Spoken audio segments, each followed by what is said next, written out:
Hello students, welcome to Abhi Law, where law is simplified. This is your professor Dr. Ambarish R. Patnigire, and in our lecture series of the Code of Criminal Procedure 1973, we were discussing about chapter 8, okay, security and maintaining good behavior. We are done with section 121 in the previous video lecture. Now we are going to do section 122, 123 and 124. Okay, these sections are a little lengthy, that's why I kept it on the last video. Now, section 122, imprisonment in default of security. मतलब security दी है लेकिन उसमें default हो गया, इसके लिए section है और डिफॉल्ट के वेरियस रीजंस है जो ये सेक्शन बताती है. आइए हम इसको देखते हैं. सेक्शन क्या कहती है.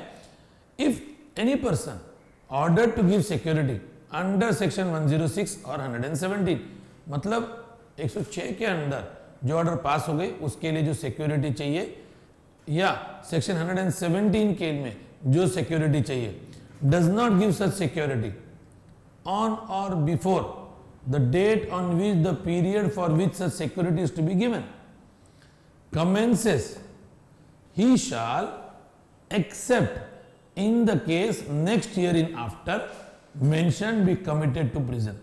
इसका मतलब क्या है कि भाई जिस डेट को सिक्योरिटी देनी बोली थी, श्योरिटी देनी बोली थी, वो आपने उस दिन को दी नहीं. इसके वजह से जो कंडीशन है जो इसके बाद लिखे हुए हैं उस कंडीशन के तहत उसको प्रिजन में डाला जाएगा, उसको जेल में डाला जाएगा. और if is already in the prison, अगर वो पहले से प्रिजन में है क्योंकि उसने बॉन्ड एग्जीक्यूट नहीं किया था इसलिए, be detained in the prison until such period expires or until within such period he gives the security to the court. मतलब जब तक वो सिक्योरिटी देगा नहीं तब तक वो प्रिजन में ही रहेगा क्योंकि वो पहले से प्रिजन में था. ओके, आइए हम उसका बी क्लॉज को देखते हैं. Subsection 1 clause B. If any person after having executed a bond with surety for keeping the peace in pursuance of an order of magistrate under section 117 is proved to the satisfaction of such magistrate or his successor in office to have committed a breach of bond. मतलब bond का क्या था, content क्या थे कि भाई मैं offence करूंगा नहीं, मैं अबेट नहीं करूंगा, मैं कोई ऑफेंस को अटेम्प्ट नहीं करूंगा, ये सारे कंटेंट्स थे. अगर उसने बॉन्ड को ब्रीच किया और अगर मैजिस्ट्रेट को लगता है कि हाँ देयर इज सफिशिएंट ग्राउंड और वो सफिशिएंट ग्राउंड पे वो सारे ग्राउंड मेंशन करेगा, then what is going to happen, then the magistrate can order that person be arrested and detained in the prison until the expiry of the period of the bond, and such order shall be without prejudice to any other punishment or forfeiture to which the said person may be liable in accordance with the law. मतलब ये जो punishment जो दी गई है ये उस punishment से अलग होगी जो पनिशमेंट उसको कानूनी तौर नहीं चाहिए. किसके लिए? क्योंकि उसने वो ऑफेंस किया होगा या अटेम्प्ट किया होगा या अबेट किया होगा ऑफेंस को. तो 122 imprisonment in default of security. देखिए सबसेक्शन 1 ने क्या कहा था. सबसेक्शन 1 ने ये कहा था कि भाई जो ऑर्डर 106 और 117 में हुई है, जिस डेट पे उन्होंने सिक्योरिटी देनी चाहिए थी, जब से वो ऑर्डर कमेंसमेंट हो रहा था उस दिन पर सिक्योरिटी नहीं दी तो उसको प्रिजन में डाला जाएगा. बी ने क्या कहा, बी ने कहा कि भाई जो बॉन्ड दिया गया था उस बॉन्ड जो 117 में जो ऑर्डर हुई थी उस बॉन्ड के कंटेंट को उसने ब्रीच कर दिया. ओके, कोई ऑफेंस कमिट कर दिया तो उसके ऊपर मैजिस्ट्रेट रीजन ऑर्डर पास करेगा और उसको प्रिजन में डाल देगा और डिटेन करेगा, प्रिजन में भेज देगा जब तक उसका वो बॉन्ड का पीरियड समाप्त नहीं होता. लेकिन ये जो पनिशमेंट है ये पनिशमेंट उस पनिशमेंट से अलग होगी जो पनिशमेंट उसने ऑफेंस किया है उसके लिए जो लगने वाली है. याद रखना, उसने बॉन्ड तोड़कर कोई क्या किया है, कमिट किया है कोई ऑफेंस का. ओके, तो यहां पर दो पनिशमेंट आ गए, ऑफेंस का पनिशमेंट अलग और बॉन्ड तोड़ा इसलिए पनिशमेंट अलग. हम सबसेक्शन 2 को देखते हैं. When such person has been ordered by the magistrate to give security for a period exceeding 1 year, such magistrate shall, if such person does not give such security as foresaid, issue warrant. Warrant को issue करेगा और बोलेगा इसको जेल में डाल दो, directing him to be detained in the prison pending the order of the session जज and the proceeding shall be laid down as soon conveniently may be before the such court. मतलब क्या कि उसने सिक्योरिटी दी नहीं, इसकी वजह से इसने वारंट ऑफ अरेस्ट भेज दिया, उसको अरेस्ट करके प्रिजन में डिटेन किया। ये ऑर्डर अब जब तक सेशन कोर्ट अपील नहीं करती तब तक ओके वो उस जेल में रहेगा। और थर्ड सबसेक्शन को देखते हैं हम।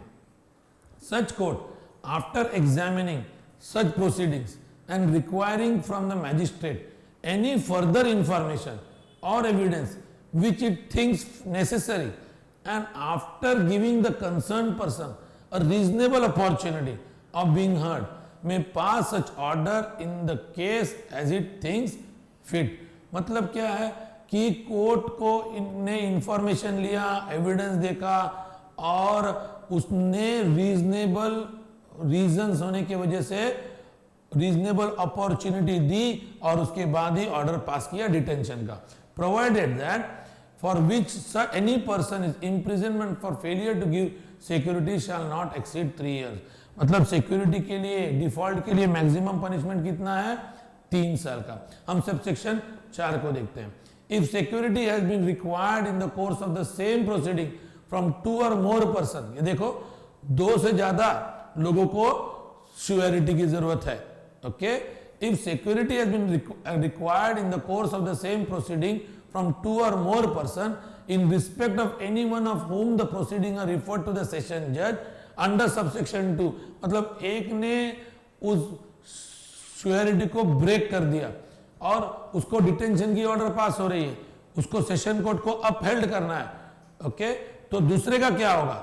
Such reference shall also include the case of any other such person who have been ordered to give security and the provision of subsection 2 and 3 shall in that event apply to the case of such person also, except that the period if any for which he has been may be imprisoned shall not exceed the period for which he was ordered to give the security।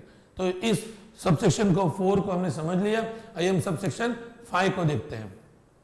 A session judge may in his discretion transfer any proceeding, जो session जज के पास proceeding आई जो subsection 2 के द्वारा आई है या subsection 4 के द्वारा आई है, ये ट्रांसफर कर सकता है एडिशनल सेशन जज को या असिस्टेंट सेशन जज को।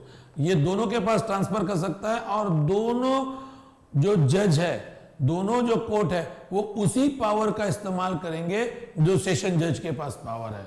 ओके, अब हम सबसेक्शन 6 को देखते हैं। If the security is tendered to the officer in charge of the jail, अगर जेल के ऑफिसर के पास सिक्योरिटी दी गई तो वो क्या करना चाहिए? जेल के ऑफिसर ने तुरंत ही कोर्ट के सामने उसकी जो सिक्योरिटी है उसको पेश करना चाहिए। ओके, और कोर्ट के ऑर्डर्स का इंतजार करना चाहिए। हम देखते हैं 7वां point, subsection 7। Imprisonment for failure to give security for keeping the peace shall be simple। मैंने आपको कहा इम्प्रिजनमेंट 2 प्रकार के होते हैं, सिंपल और रिगरस। सिक्योरिटी नहीं दी तो सीधा बात है इम्प्रिजनमेंट सिंपल है। मैक्सिमम पीरियड कितना बताया था? 3 साल का। 8वां point, imprisonment for failure to give security for good behaviour shall where the proceeding have been taken under section 108 be simple and where the proceeding have been taken under section 109, 1010 be rigorous। मतलब 108 के अंदर उसने अगर security नहीं दी, अगर 108 के अंदर order pass हो गई है। आइए हम देखते हैं 108 मतलब क्या है। 108 मतलब सेडिशियस मैटर के कारण। ओके, 109 और 110 क्या है? 109 कहता है security for good behaviour for suspected person और 10 कहता है हैबिचुअल ऑफेंडर। इन दोनों के लिए रिगरस इंप्रिजनमेंट या सिंपल इंप्रिजनमेंट कोर्ट जो डिसाइड करेगी, ऐसा केस है उसके ऊपर डिपेंड होगा। तो हमने सेक्शन 122 को अच्छी रीति से देख लिया है। हम चलते हैं सेक्शन 123 की ओर। Power to release a person imprisonment for failing to give security. याद रखना, सिक्योरिटी दिया नहीं लेकिन फिर भी कोर्ट के पास पावर है उस व्यक्ति को रिहा करने की। Whenever the district magistrate in the case of an order passed by an executive magistrate under section 117 or the CGM in any other case is of opinion that any person imprisonment for failing to give security under this chapter may be released without hazard to the community or to any other person, he may order such person to be discharged. मतलब जो district magistrate है या executive magistrate है जिसने 117 के under या CGM है, उन्होंने अगर कोई भी ऑर्डर पास की है और उस ऑर्डर के द्वारा उसने सिक्योरिटी नहीं दी इसलिए उसको इम्प्रिजन किया गया है, तो कोर्ट उसको रिहा कर सकती है। अगर कोर्ट को लगता है कि इसको रिहा करने से कोई तकलीफ नहीं होगी, फिर शांति नहीं बिगड़ेगी तो समाज के। ओके, हम 123 का सबसेक्शन 2 को देखते हैं। Whenever any person has been imprisoned or for failing to give security under this chapter, the High Court or the Court of Session, or where the order was made by any other court, the district magistrate, in case of an order passed by an executive magistrate under section 117 or the CGM in any other case, may make an order reducing the amount of security or the number of surety or the time for which security has been required. मतलब क्या है कि भाई जो amount है security का, जो time period है, दोनों के लिए अपील है। और अगर किसी ने उसके लिए अपील कर दी, जो ऑर्डर पास हो गई 117 में, ओके, सेशन के पास अपील किया या हाई कोर्ट के पास अपील किया या एग्जीक्यूटिव मैजिस्ट्रेट के ऑर्डर को डीएम के पास अपील किया या सीजीएम के ऑर्डर को हायर अथॉरिटी के पास अपील किया, तो क्या होगा, कोर्ट उसके अमाउंट को रिड्यूस कर सकती है जो अपीलेट कोर्ट है, या उसके नंबर ऑफ श्योरिटी को भी रिड्यूस कर सकती है। याद रखना है, ओके, टाइम को भी, अमाउंट को भी और नंबर को भी बदल कर सकती है अगर अपील किया गया है तो। हम सबसेक्शन 3 को देखते हैं।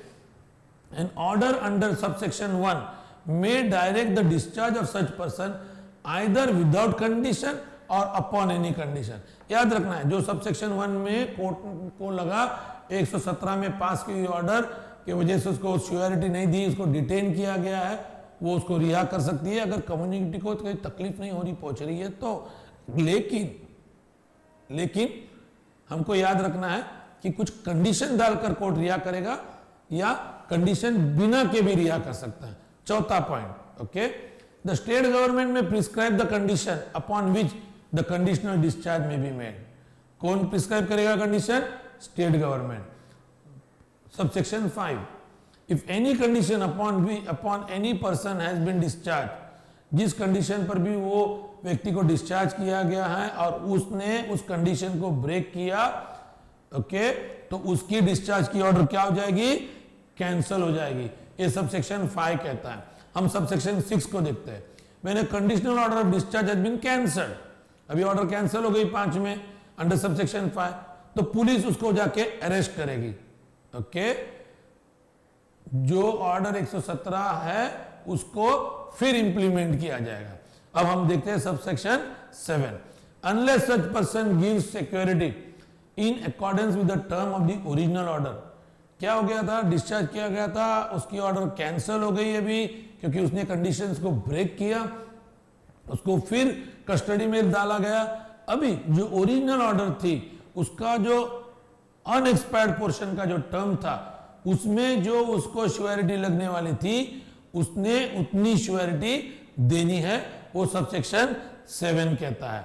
हम सबसेक्शन 8 की ओर चलते हैं। A person remanded into prison under subsection 7 shall subject to the provision of section 122 be released at any time on giving security। मतलब जब सिक्योरिटी अगर वो दे देगा, जिस दिन भी उसने दिया उसको रिहा किया जाएगा। सब सेक्शन 9 की ओर देखते हैं, सेक्शन 123 का। The High Court or the Court of Session may at any time for sufficient reason to be recorded in writing cancel any bond for keeping the peace of good behaviour under this chapter by an order made by the district magistrate in the case of order passed by the executive magistrate under section 117 or the CGM. मतलब High Court या Court of Session ये कोई भी order जो पास किया गया है, okay, CGM ने या डिस्ट्रिक्ट मैजिस्ट्रेट ने या एग्जीक्यूटिव मैजिस्ट्रेट ने 117 के अंडर रीजंस को रिकॉर्ड करके वो ऑर्डर को वो क्या कर सकती है? कैंसिल कर सकती है।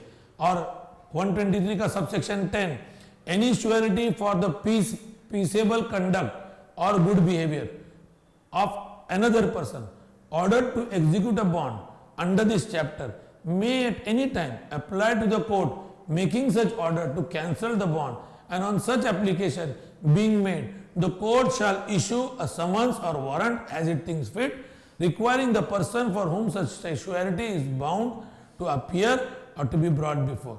मतलब जिसके खिलाफ ऑर्डर पास हो गई बॉन्ड देने का, गुड बिहेवियर, पीसफुल कंडक्ट, तो क्या हो गया, उस ऑर्डर के खिलाफ वो अप्लाई कर सकता है कैंसिलेशन ऑफ बॉन्ड का, और जब तक उसका एप्लीकेशन पेंडिंग है, ओके, तब तक उसको अरेस्ट नहीं किया जाएगा, लेकिन कोर्ट उसको समन्स इश्यू करेगी या वारंट इश्यू करेगी जैसा उनको लगता है, जब तक वो जो श्योरिटी है उसके सामने दिया नहीं जाता।